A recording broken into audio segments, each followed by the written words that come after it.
up, spooky people? So, I lost my voice up until today. So, I apologize that this is coming out and recorded on the same day. We went to Cedar Point for the 4th of July, and I immediately lost my voice after we got on the Siren's Curse because I was so terrified of it. But it was really fun. So if you go to Cedar Point, the Siren's Curse is great. Top Thrill 2 is amazing. That's my new favorite. Um, it's a great upgrade to the first dragster, and I'm not disappointed. So definitely check both of those out if you go to Cedar Point. I highly recommend it. I have family up there, so I'm up there a lot. So today I have a couple of things, but one of the things that I had isn't very long. So I'm going to start with the long one and then we're going to go into the really short one. So I want to talk about the Lady in White. And if you've watched Supernatural, the Lady in White was the very first episode. There's legends from everywhere about the woman in white. Depending on the culture and obviously where in the world, there is usually a woman in white story. So let's start with the meaning. The woman in white can also be known as the weeping woman or the white lady, female ghost or apparition. Usually she's found in rural areas and associated with tragedy. The common story of this legend is that the woman takes her own life because she was betrayed by her husband or fiance. And if you've seen La Llorona, that is also another version of the woman in white, and that's the Latin version. So betrayal, murder, and suicide are big themes of this. And in some of the myths, the women murder their own children because of the betrayal of their spouse and then commit suicide. And they're often said to be harbingers of death. And if you don't know La Llorona is a Latin version of the woman in white. And she was betrayed by her husband, the love of her life. She ends up drowning her children.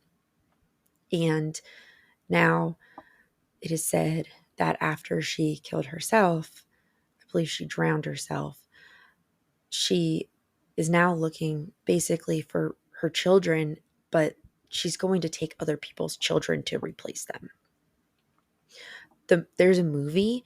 I don't know how accurate the movie is, but the premise of the story is in there, and I don't think it's that bad. If you know the actress that played Velma in Scooby Doo, she's a lead in that. I love that actress. I'm sorry, I can't remember her name off the top of my head right now. So, the White Lady can also be found in stories about hitchhikers and is sometimes seen on the side of the road and is waiting for unfaithful men to pick her up. Now, I know in the first episode of Supernatural, she ends up going after Sam. I wouldn't necessarily say that was infidelity. So I think that premise was more of seducing men and killing them because she's angry at men. I thought of that because that part of the story didn't really fit. That's the story I grew up with, and it didn't really fit the Supernatural episode, like with just that little aspect. So I just wanted to throw my opinion out there. So cultural variations. She's usually described as a Caucasian female in a flowing white dress, and the term weeping woman refers to a specific Hispanic legend, which I believe I already got into, La Llorona.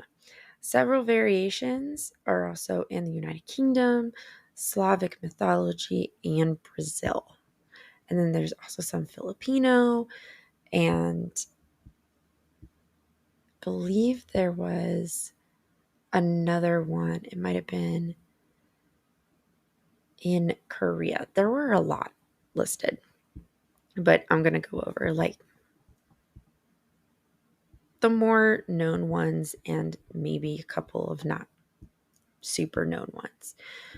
So many apparitions that people label as the right like sorry, people might label as a white lady. Not all of them fit the description, and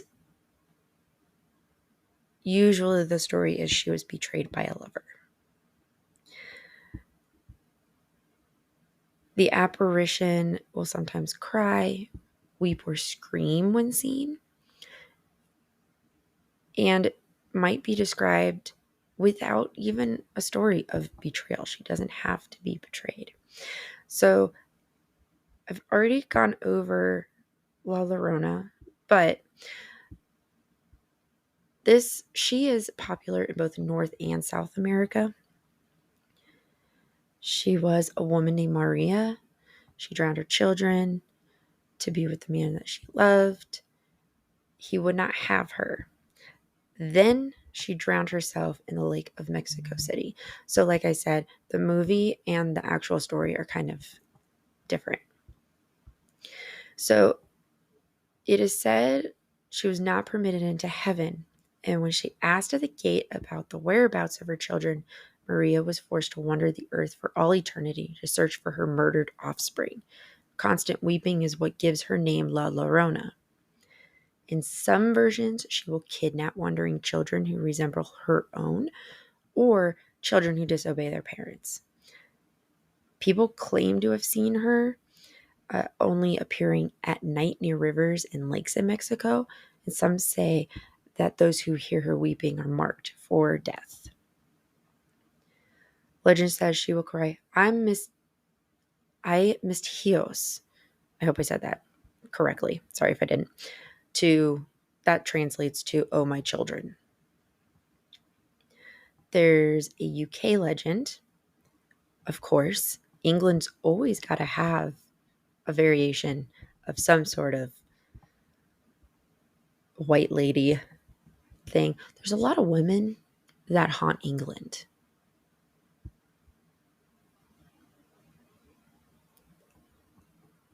I I don't know why, but I feel like I see a lot more women haunting England than I do men, but maybe I just haven't heard any um, stories about men.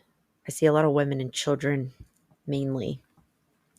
But the woman in white in England, she fits the description of the white lady that we know. She is seen in Willow Park, which is a heavily wooded area in Newton Le Willows, Merseyside in northwest England. She's said to be a tormented spirit of a bride who was drowned in the lake by her husband on their wedding night. Other variations say the woman's death was that she was either trapped in a cave or she hanged herself in the kitchen. No mention of the husband in those two accounts.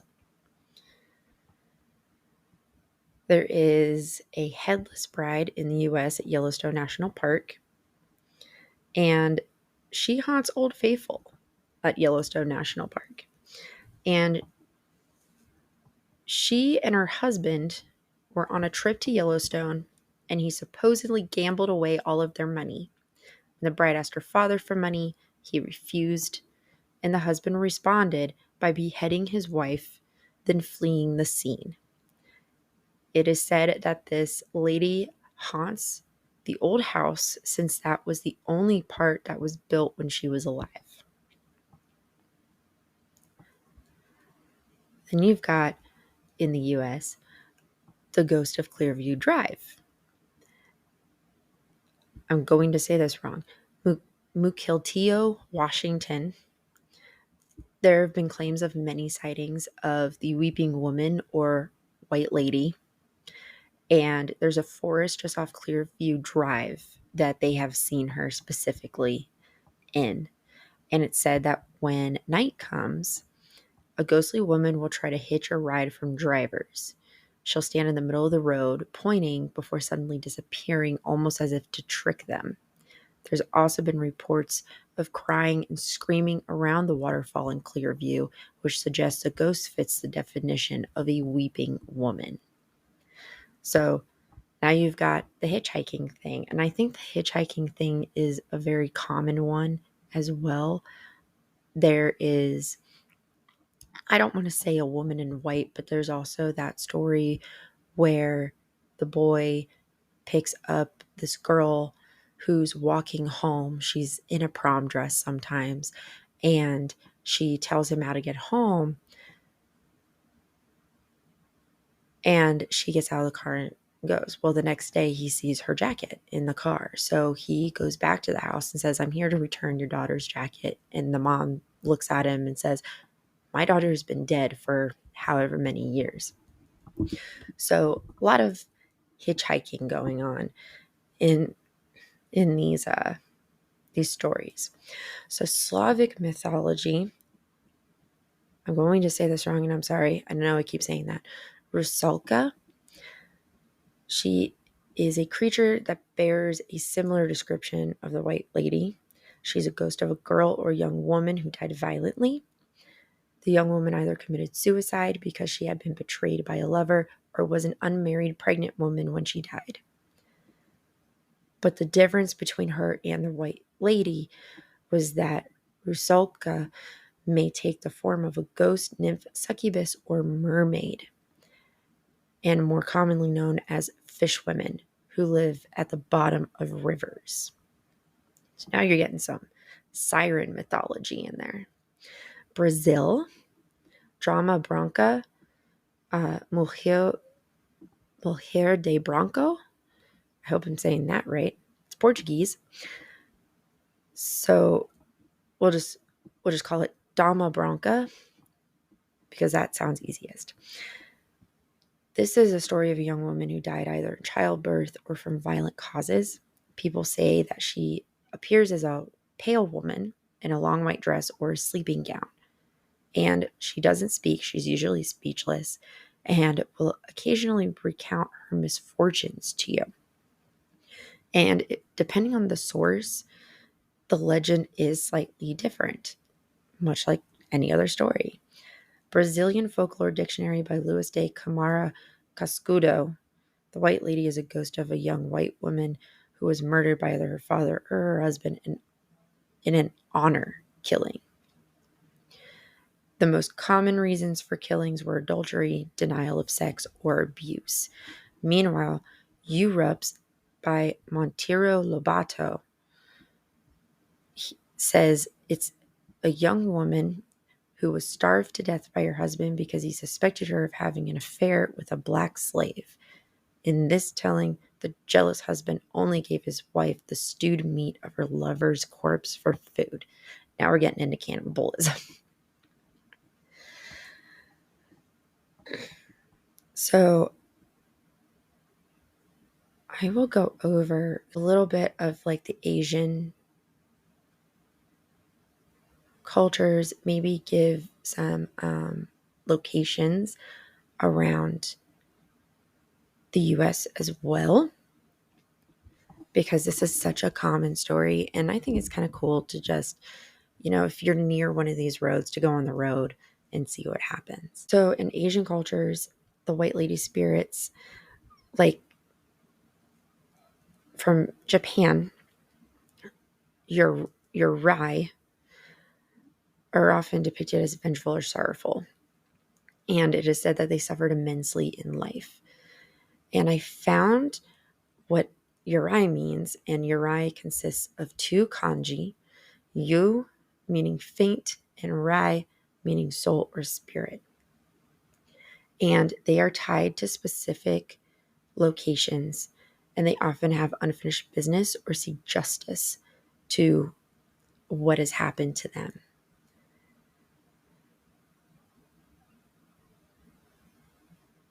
A notable white lady ghost location or locations in the United States and Europe are, well, plentiful.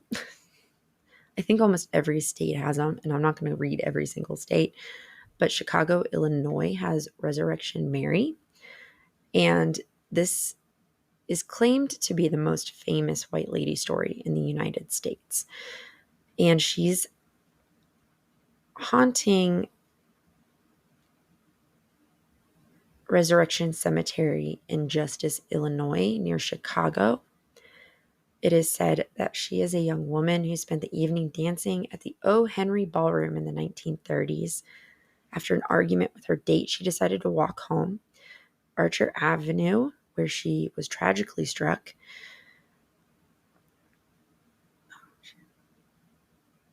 After an argument with her date, she decided to walk home along Archer Avenue, where she was tragically struck and killed by a car. Numerous eyewitnesses have reported picking up a young woman matching her description, only for her to vanish upon reaching the cemetery gates. So, another little variation of the hitchhiking woman or girl. Union Cemetery in East Connecticut. Union Cemetery is reputably one of the most haunted cemeteries in the US. And it has a famous ghost that is a white lady. She is described as a woman in a white nightgown or dress. She appears suddenly in the road. Drivers will swerve to avoid hitting her, and then she'll disappear without a trace. They believe her to be a woman who died during childbirth or a wife murdered by her husband. But she's always witnessed dressed in a white nightgown or bonnet. So if you see her, she'll be in probably one of those variations of clothing.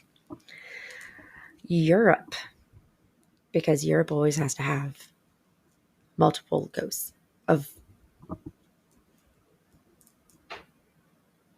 the same ghost stories. But this is more of Western Europe, so this is not like the Slavic countries or Russia or anything. This is like Germany, England, and France. So the White Lady of Hohenzollern Castle, Germany. And it is said that it's haunted by a spirit who's often identified as a ghost of Countess Kunigund.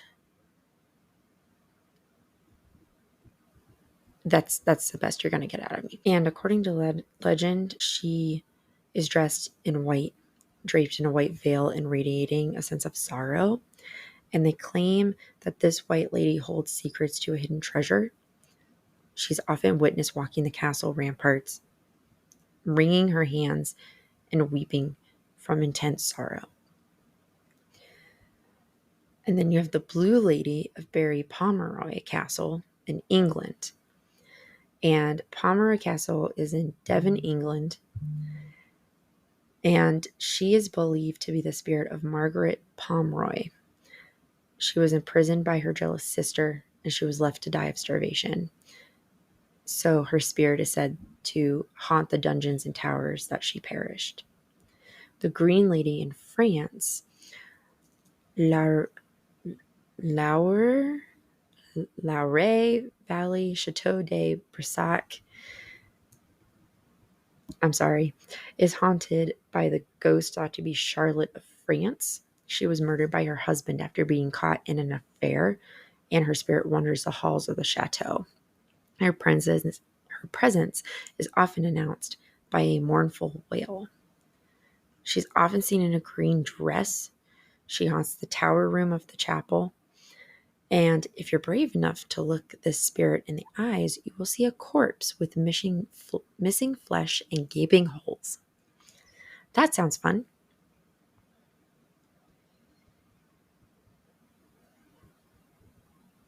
So there's a few of those from England.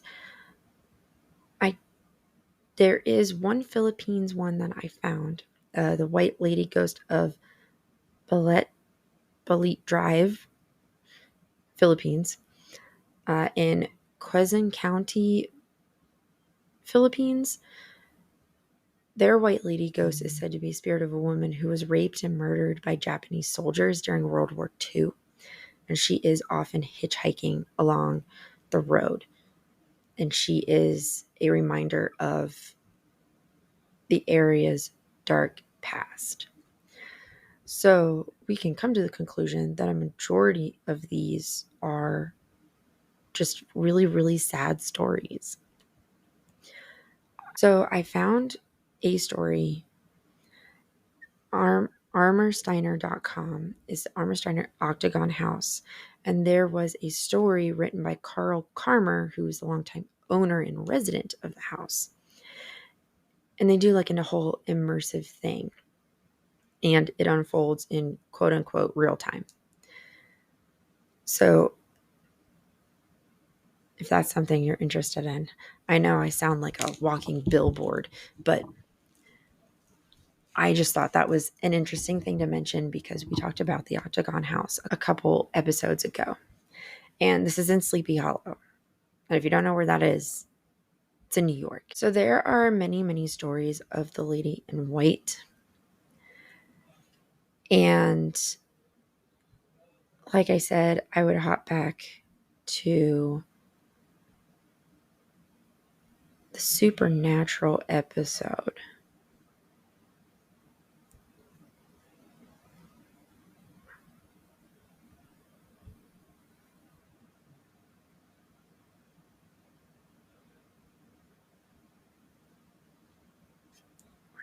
It's fine. So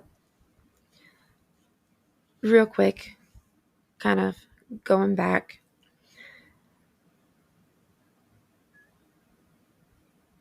The question of why is it always white?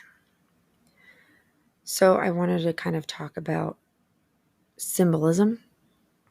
So white is symbolic for purity. So that could kind of give a clue to maybe what happened or what type of woman she was. And in tradition, in many cultures, they bury their dead in white. But there is no story of men in white. So it's just women. White is worn by women on their wedding day. And it became a common choice for the color of a wedding dress in the Victorian era because Queen Victoria wore a white dress to her wedding to Prince Albert in 1840. She started a lot of trends. Queen Victoria did. So a lot of the sightings of the women in white is almost kind of a newer thing. There's not a lot of stories that predate the Victorian era. But maybe there is one out there. Like I had already read was there's Philippines and Asia, like Japan. England has them. Germany has them. A lot of their ghost stories do predate the Victorian era. So where the woman in white originally came from is kind of a mystery. But the main thing is it symbolizes purity and innocence. And this is probably why they're usually like murder victims or something that exhibits their innocence, not necessarily what happened to them. There is one in Pennsylvania, South Mountain in Franklin County, the back roads of Pond Bank. There's the White Lady of Pond Bank. So you can go check that out. This is it was kind of a lengthy story, but teenagers crash ghost dog. I'm sure you can find the story online if you really want to watch it, but I do want to not make this episode super long, and my throat is actually starting to hurt. So I apologize for that. But there is many variations of this story. And my very first episode of this podcast was A Lady in White, Esther Hale, near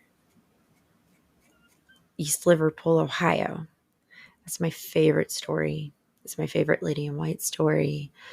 So go check it out. That episode's only like 13 minutes long.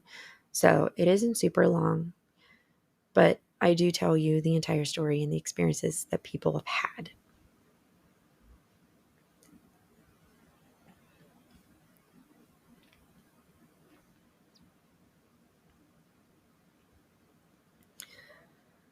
So just to name off some white lady spirits around the world without, going deep diving, we've got Bloody Mary, we've got a banshee. And if you don't know what a banshee is, she is a woman who wails when someone is about to die. The best thing that I can use as a reference for you, if you want to go straight to a story or something, obviously you can Google stories, but there is a banshee in one of the episodes of Charmed. It's one of the early episodes. I think season 2, maybe. Because we'll just go watch it if you want to watch it. I like Charmed. It's kind of cheesy. It is an late 90s, early 2000s show. If you don't know what it is, it's about 3 sisters who are witches. I love it, but I'm also biased because nostalgia. Anyway, Banshee episode. Balban Smith. Oh, not Smith. Balban Sith. Like Sith Lord. Sith. That's a female vampire in Scottish mythology. Rhiannon Sidhe is a fairy woman who takes a human lover in the Celtic folklore. Huldra, seductive forest creature in Scandinavian folklore. Siona, vengeful spirits of a woman who appear to unfaithful men in Venezuela. A Sauquant, a witch vampire. It's actually kind of epic. A witch vampire. It's like a double whammy. That's from Dominican, Trinidadian, and Guadalupean folklore. Samodiva, woodland fairies, South Slavic folklore. Cleodna, queen of banshees, from Ireland. Aswang, vampire-like creature in Filipino folklore. Pontianak, a vampiric ghost in Indonesia. Mananagal, more Filipino, it's a vampire. Succubus, female demon that seduces men. Moras Encantados, female fairy of Portuguese and Galician folklore. Weissfrauen, elven-like spirits from Germany. And Wittwieven,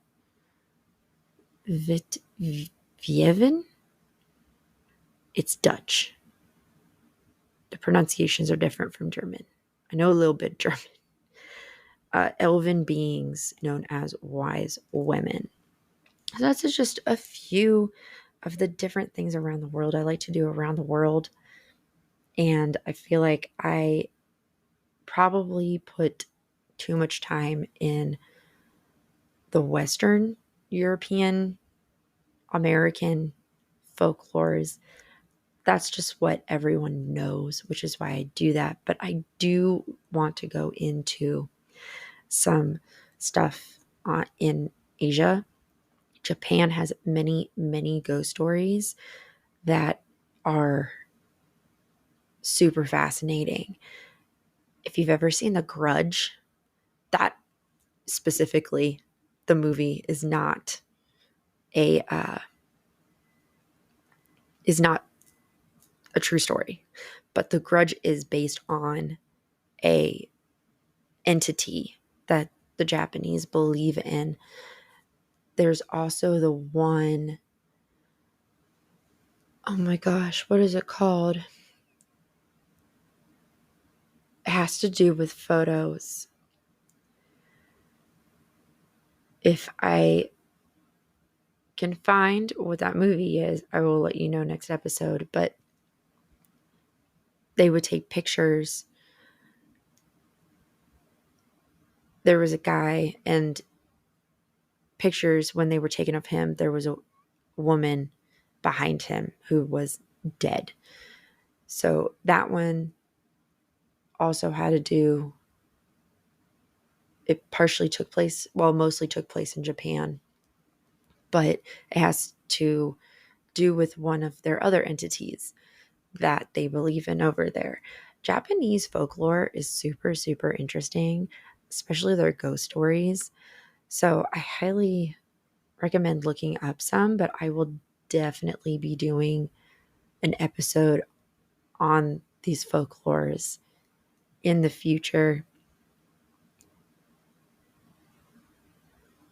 I will figure out when to do that, probably within the next few episodes, because I do have other episodes already written out. So real quick, the original story that I was looking up, everyone knows the tale, usually everyone knows the tale about the girl with the ribbon around her neck. And I I knew this, but I didn't know this. There are multiple variations of it. And the ribbon, when I was growing up, I knew it to be green. In the Tales for the Midnight Hour by J.B. Stamper, it is an old ghost story book, but it's really good. I like the older books that have ghost stories. It's from 1977. It's a black velvet. It's a black velvet ribbon. I first heard this story in one of those like learn to read books that kids get. I had the scary story one when I was little, and that was my favorite story.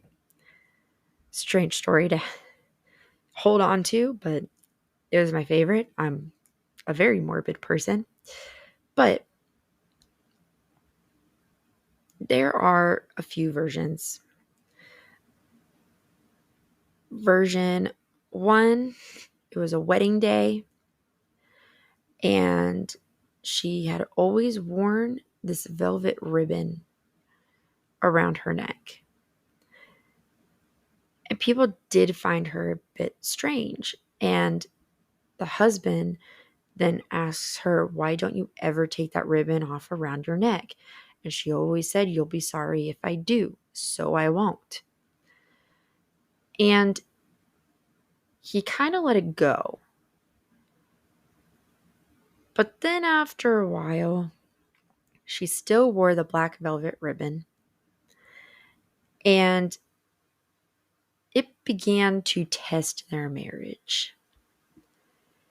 He always looked at her neck whenever he looked at her, and he just couldn't get why she wore this ribbon out of her mind. And he would always ask her, "Please take that ribbon off." And she would say, "You'll be sorry if I do."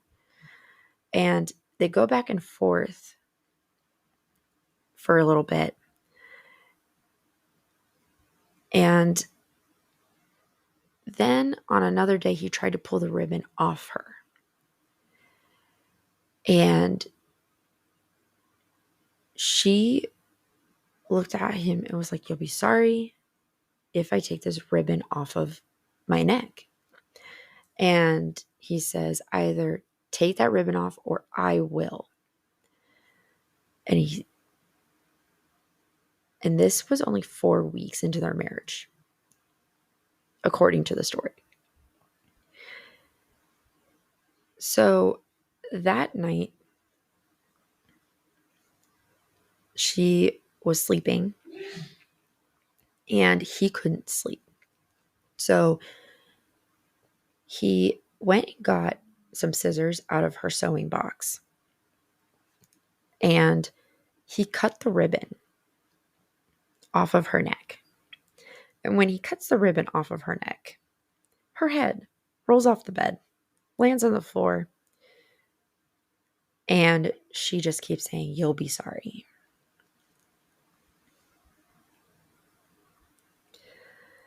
Another version is a man who fell in love with a girl.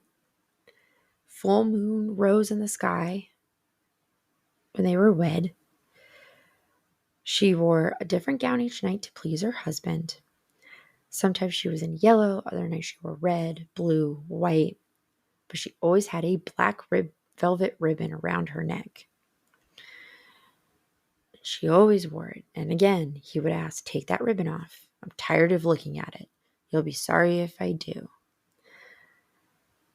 And so, one night, she's sleeping. He can't sleep. Steals a pair of scissors out of her sewing basket. Rolled on the floor. Her head rolled on the floor. And she wails, "I told you you'd be sorry." Yellow ribbon is also another variation. And again, fell in love, getting married. He asked, "Why do you wear that yellow ribbon around your neck?" But he still liked her. So they dated for a little bit. They've known each other since they were little. They dated each other a little bit. And eventually he proposed. And they planned a wedding. And he was hoping that she would say something about the yellow ribbon around her neck now that they're married. Years go by. They raise a family. And on their golden anniversary, she still had the yellow ribbon around her neck. If you don't know the golden anniversary, that's 50 years. It was the first time he had ever brought it up since the week after their wedding. And she said, "Johnny, you've waited this long. You can wait a while longer." So he agrees. And she ends up on her deathbed a year later. And he sees this as the last chance he'll get to figure out why she has this ribbon. And eventually she says, "Okay, Johnny, you can go ahead and untie it." And then he unties it and her head falls off. You know, sometimes you just got to hold your head up, head onto your neck with a tie, because the ribbon is totally going to hold your head. Not a lot of people know when this tale was written. A lot of people believe it came from the French Revolution. After the Reign of Terror, it became fashionable for the youth who had lost a personal family member to the revolution to throw macabre soirees known as les balles des victimes, or the victims' balls. And at these parties, a rebellious fashion for the time started to become popular, including hair. Everyone had the same.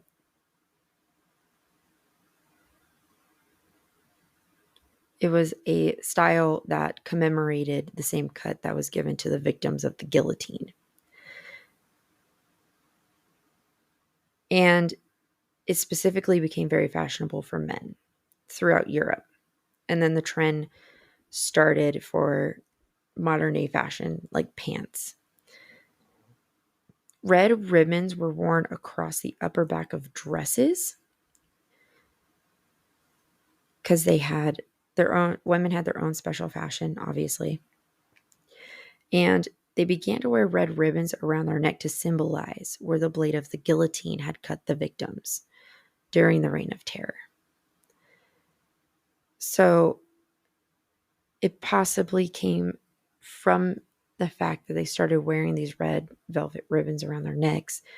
And, well, we all know what a guillotine does. Chops off your head. So did it come from this? I don't know. But to me, it does seem likely that it came from the French Revolution or post-French Revolution, because it just parallels. And I know it's just the ribbon and the fact that a guillotine was involved, but it makes sense to me. And everything that I have read has been speculation of it coming from the French Revolution. So that's super interesting. I never thought about that or put that together until I researched this. And again, it makes sense to me. So there is a brief overview of the girl with the velvet ribbon. So, guys, that is all I have for you today. I hope that was okay. I hope my voice sounds okay when you're listening. I can't believe I still don't have my voice back, but it is what it is. I do feel better than I did the day after going to the park, but my voice is still kind of low and scratchy. So hopefully it's not painful to listen to. And with that, if you go ghost hunting, don't forget the salt. And as always, stay spooky.